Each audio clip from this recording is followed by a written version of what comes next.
So in this video, we're going to talk a little bit about what economics is, talk about scarcity here in chapter one.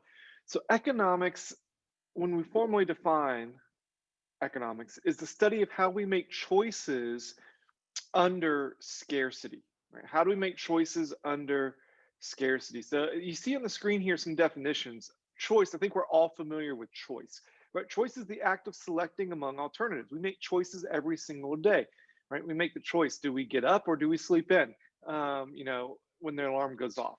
What do we eat for breakfast, right? What do we wear, right? We make choices every single day. And that, again, we're just selecting among alternatives. Scarcity, though, is the concept that there's less of a good freely available from nature than people would like, right? So think about time, money, cars. All these are scarce goods slash resources. An example I always use that all the time. You think about time, all right? Time is a scarce resource. I think we all would love to have unlimited amounts of time, right? But there are only 24 hours in the day. So you have to make choices with how you spend that time. Okay. So how do you spend, hours during the day? Right. You have to make choices with how you spend that. Do you take naps? Do you sleep? Do you stay up and do you study? Do you work? Do you enjoy time with family and friends? These are all things that you have to make decisions on because, again, time is scarce. We have to make decisions with how we use our time. Money. Money is another great example. I think we could all agree that we would love to have unlimited amounts of money in a bank account that has unlimited money, but that's just not reality, right? We would all love to not have to make choices with how we spend our money, right? Whether that's maybe either buying a six pack of beer or buying groceries, or maybe a night out with friends versus buying supplies for the upcoming semester. Whatever it might be, we have to make choices with how we spend our money. So again, all these are scarce resources. Okay. So we think about scarcity. Scarcity is not the same thing as poverty. All right. Sometimes these two terms can become confused. So you think about scarcity, the absence of scarcity, or the point A there, the absence of poverty implies some basic level of need has been met. Okay. All right. So, and then the absence of scarcity would imply that all of our desires for goods are fully satisfied. So there's a difference there. All right. Just because there's scarcity doesn't mean there's positive or poverty, excuse me. Okay. Um, and you think about poverty and scarcity, scarcity is more objective. What's always been scarce is probably going to be scarce. Okay. Money, time has always been a scarce resource. It doesn't matter if you're Bill Gates or if you're a poor college student, your resources are still scarce. You still face scarcity. Poverty is different, right? If you're Bill Gates, you're probably not experiencing poverty, right? As you would maybe living in a developing country. Okay. So poverty is more subjective. And also think about time. What was considered poverty in the past or in the future may not be considered poverty today. So it can change over time. Scarcity stays the same.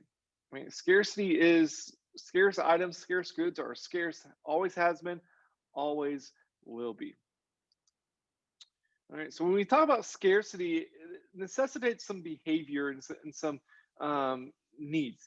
The first of which is scarcity necessitates rationing. Okay.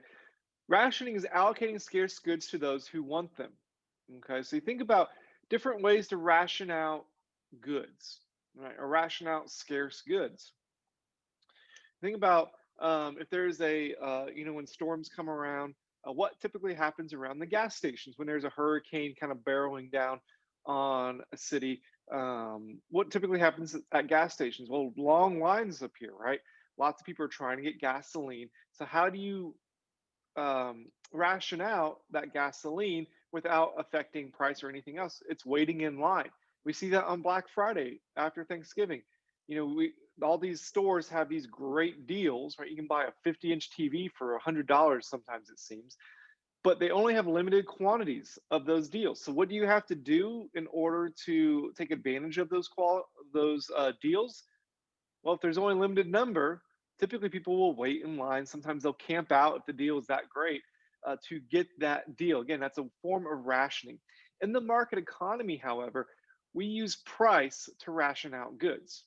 Okay, so the more scarce a good is, the higher that price tends to be.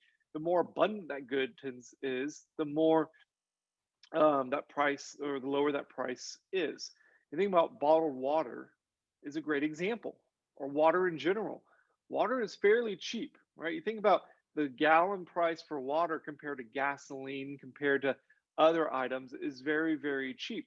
However, it's a necessity, right? We all need water to live. It's a crucial component to life. Well, why is water so cheap?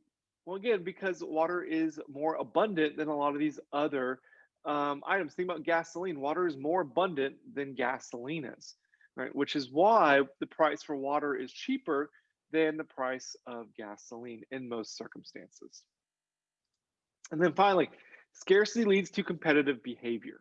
Okay, scarcity leads to competitive behavior.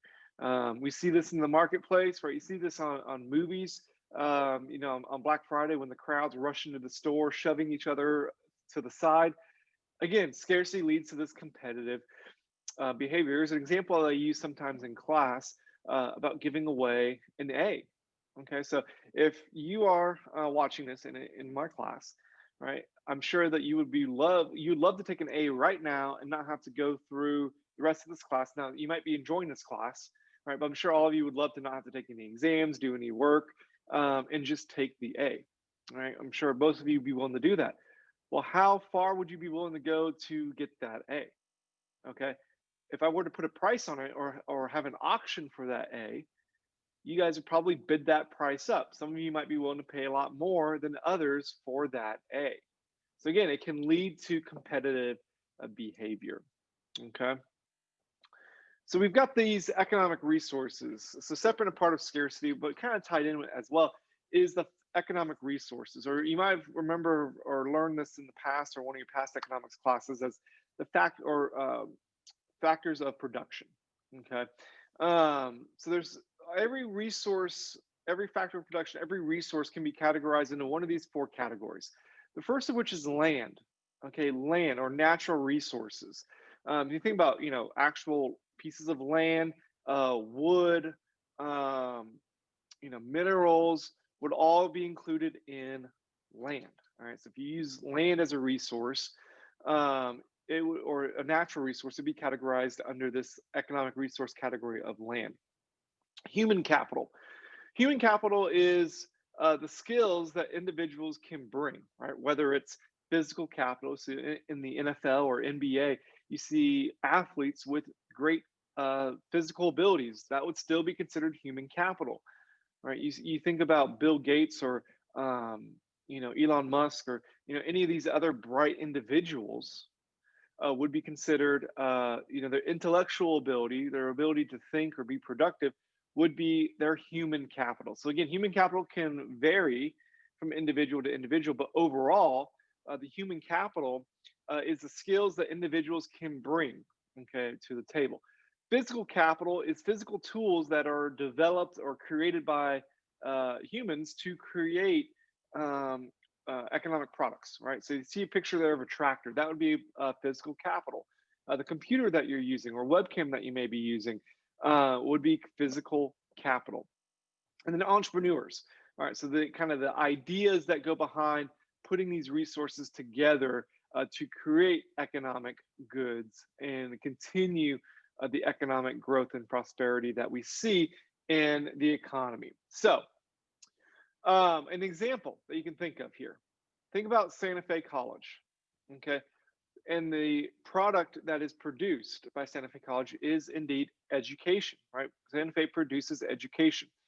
So looking at this, all right, what resources or what examples of these different categories could go into Santa Fe producing education? When you think about land, right? The land that Santa Fe is on would be part of that economic resource. Again, that's used to provide education. You could also think about maybe coal, the power that's being provided to Santa Fe to produce electricity, the water that's used. So these would all be considered under land.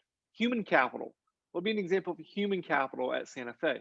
Well, think about your professors, your advisors, the administration, um, the secretaries, anyone really who works for Santa Fe is bringing their human capital to help produce education. Physical capital.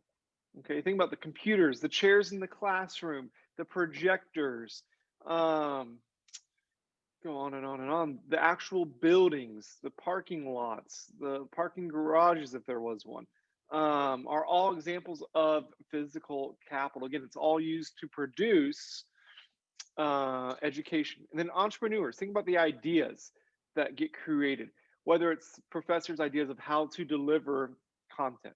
Okay, again, think about the idea of putting lectures together and how they're formed and how they're taught would be categorized under this idea. The ideas that administration comes up with to provide more engaging learning opportunities or other opportunities on campus. All right, so make sure you know these economic resources, the examples of these, and how to apply them.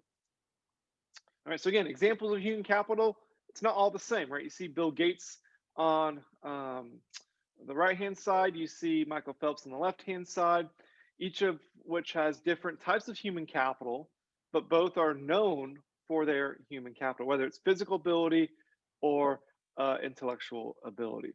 So in the next video, we're going to talk about the economic way of thinking and the 8 guideposts that we can use when thinking economically. So I'll see you in the next video.